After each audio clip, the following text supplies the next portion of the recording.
What's up everybody, Greg here with Lensprotogo and Lens Rentals, and in today's video we're going to be checking out some optics tests of the Tokina Vista Cinema Prime lenses. Today we're going to be looking at the 18mm, looking at breathing, edge distortion and sharpness, close focus, bokeh, as well as flaring. So without further ado, let's jump right into the first test. So the first thing we're going to look at is our breathing test, and this is going from close focus to infinity and seeing how much the lens sort of zooms in and out on the sides as we go through that focus range. Now I left this in a log profile, so that's why it looks a little bit flat, so you can see into the shadows and see that there really isn't any breathing with this lens.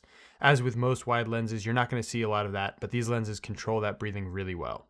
And then next up, we're going to look at our bokeh test, and we're going to go through the full aperture range from T1.5 all the way down to T22, and just sort of cycling through that so you can see the area in the background that's out of focus and sort of how it blurs out, and you get some really nice circular bokeh.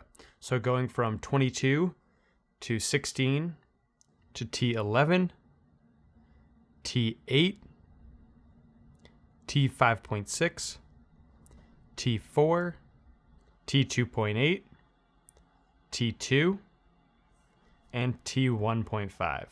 Next up, we're going to look at our edge distortion and sharpness. So we're going to pan from side to side and see how it sort of distorts the image as we go to the side. So if you look at my face, you can definitely see it starts to get a little bit stretched out in those corners, but for 18mm, there really isn't a lot of distortion on this, and you're not getting any curvature in the lens. It's really just distortion from stretching out to the sides.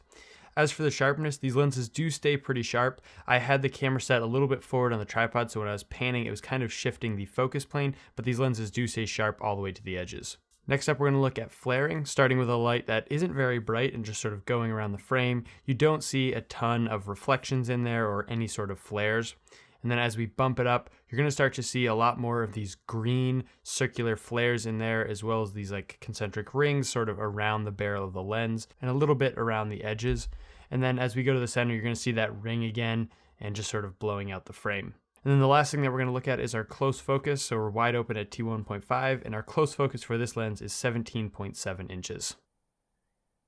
So that's going to wrap it up for the test of the 18mm. If you guys want to try this lens out for yourself, there's going to be links in the description down below. If you have any questions about the tests we perform or the lenses themselves, let me know in the comments. If you guys want to see more lens tests like this, let me know by hitting that like button, subscribe for new videos every single week, and I'll see you in the next one.